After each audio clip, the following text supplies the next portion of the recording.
নমস্কার বন্ধুরা, Bengali food and ব্লগের নতুন একটি রেসিপিতে তোমাদেরকে স্বাগত। আজকে আমরা তৈরি করব একদম ঘরোয়া স্টাইলে, ঠিক অনুষ্ঠান বাড়ির মতন এঁচড়। তো চলো দেখিয়ে দিই যা যা লাগবে। এখানে আমরা এঁচড়টা নিয়ে নিয়েছি, এটাকে আমরা আগে থেকে ভাপিয়ে রেখেছি। এদিকে আছে সব রকমের মশলা, টমেটো কুচি, পেঁয়াজ কুচি, লবণ, সর্ষের তেল, কাঁচা লঙ্কা বাটা, তেজপাতা, রসুন, আদা বাটা, আর এদিকে নিয়েছি আলু। এদিকে আমরা কড়াইটা আগে থেকে গরম বসিয়ে দিয়েছি। কড়াইটা ভালো মতন গরম হয়ে গেছে, দিয়ে দেবো পরিমাণ মতন সরষের তেল। বেশ খানিকটা সরষের তেল দিয়ে দিয়েছি। এবার এটাকে ভালো মতন করে গরম করে নেব। দেখো তেলটা গরম হয়ে গেছে। এবারে দিয়ে দেবো পেঁয়াজ কুচি, দিয়ে দেবো তেজপাতাটা। ভালো করে দুটোকে ভেজে নিচ্ছি সুন্দর করে। দেখো পেঁয়াজটা আমাদের হালকা ভাজা হয়েছে। এবার এর মধ্যে আমরা দিয়ে দিচ্ছি মশলাগুলো। পরিমাণ মতন কাঁচা লঙ্কা বাটা, রসুন বাটা, আদা বাটা, দিয়ে দেবো গুঁড়ো মশলা, হলুদ গুঁড়ো,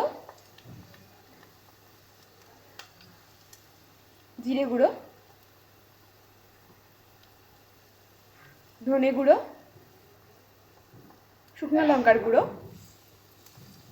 আর দিয়ে দিচ্ছি স্বাদ মতো লবণ।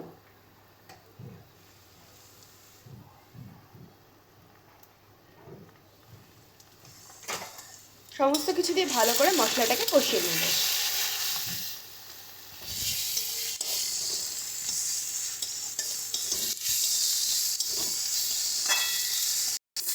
দেখো মশলাটা ভালো মতন কষানো হয়ে গেছে, দিয়ে দিচ্ছি টমেটো।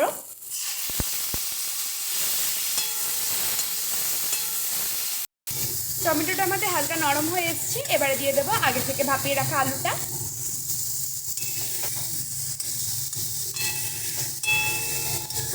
ভালো করে মশলাটা মিশিয়ে নেব। এবারে দিয়ে দেবো আগে থেকে ভাপিয়ে রাখা এঁচড়টা।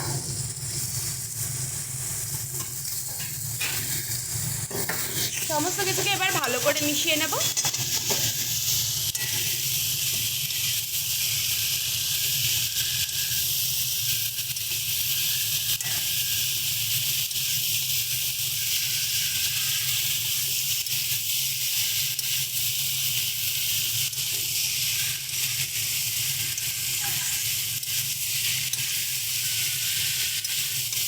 দেখো সমস্ত এঁচড়গুলোর গায়ে কিন্তু ভালো মতন মশলা লেগে গেছে।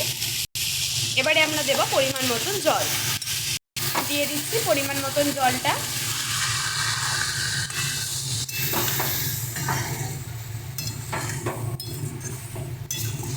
তোমরা যে যেরকম ঝোলটা রাখবে সেই পরিমাণ অনুযায়ী জলটা দেবে। চলো এবার এটাকে ঢাকনা দিয়ে ভালো করে ফুটিয়ে নেব। তো দেখো এটা কিন্তু খুব সুন্দরভাবে ফুটে গেছে। এবার এর মধ্যে আমরা ওপর দিয়ে দিচ্ছি একটু গরম মশলা গুঁড়ো। সামান্য পরিমাণে গরম মশলা দিয়ে এটাকে ভালো করে নাড়িয়ে চাড়িয়ে এটাকে আমরা নামিয়ে নেব। দেখো খুব সহজেই কিন্তু একদম অনুষ্ঠান বাড়ির মতন তৈরি হয়ে গেছে আমাদের এঁচড়। তো এবার এটাকে আমরা নামিয়ে নিচ্ছি। দেখো তৈরি হয়ে গেছে একদম অনুষ্ঠান বাড়ির মতন এঁচড়। ভিডিওটি ভালো লেগে থাকলে অবশ্যই একটু লাইক কমেন্ট শেয়ার করে দেবে। আর একবার অবশ্যই ট্রাই করে দেখো, নিশ্চয়ই ভালো লাগবে।